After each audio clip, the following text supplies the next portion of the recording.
This tale comes from the depths of history, a chilling encounter that haunts my family's legacy. It was a frigid night, the kind that sinks into your bones and chills your very soul, in the city of Yaroslava, Russia. My great-grandfather, a war veteran from the Soviet Union during World War II, shared this story with me.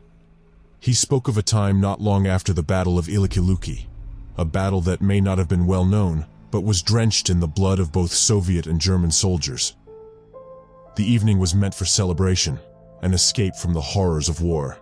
My great-grandfather and his comrades sought refuge in one of the few buildings untouched by the chaos of battle. They sang, laughed, and reveled in their camaraderie. But amidst the merriment, two unwelcome guests arrived. Loud-mouthed and unpleasant, these soldiers disrupted the joyous atmosphere. Sergei, my great-grandfather's friend, proposed a break to enjoy a cigarette and escape the bothersome presence of these two. Wrapped in heavy coats, they ventured into the biting cold, sharing cigarettes to fend off the freezing temperatures.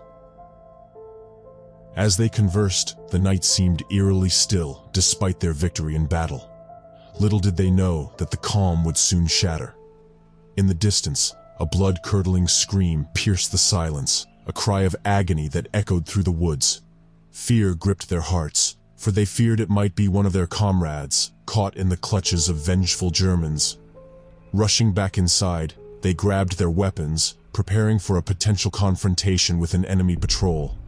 Their fellow soldiers, alarmed by the scream, joined them, and a tense decision was made.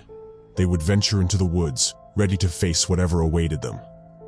As they delved deeper into the dark, frozen woods, a sense of dread began to gnaw at my great-grandfather's soul. The eerie silence only heightened their apprehension. It was as if the forest itself held its breath, waiting for the horrors to be revealed. Soon, they discovered a trail of blood in the pristine snow, leading them further into the unknown. The sight was grisly, a grim testament to violence. The fear in their hearts grew as they followed the crimson path. Their ears picked up faint cries of pain, leading them to the epicenter of despair. Each step they took deepened their trepidation. Drops of blood like macabre breadcrumbs guided them to a gruesome tableau. Two German soldiers lay before them, one lifeless, the other trembling in terror. The dead soldier was a grotesque sight, limbs torn asunder, skin peeled from his face, and a uniform shredded as if by vengeful claws. Sergei cautiously approached the living German soldier who, upon seeing them, recoiled in terror. His leg was a mangled mess, his chest stained crimson.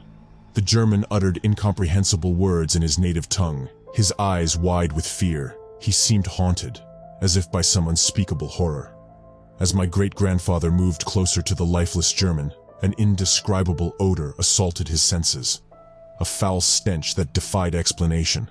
Panic seized them, and they opened fire wildly, their bullets cutting through the shadows as they pursued the unseen terror. When their comrades arrived, the terror had vanished, leaving only the lingering sense of impending doom. They were chastised for their actions, and the incident was reported to high command. But no further investigation ensued.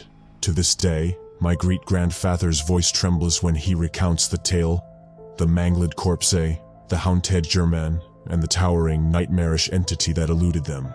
It serves as a chilling reminder that in the darkest hours of war, horrors beyond comprehension may emerge from the shadows.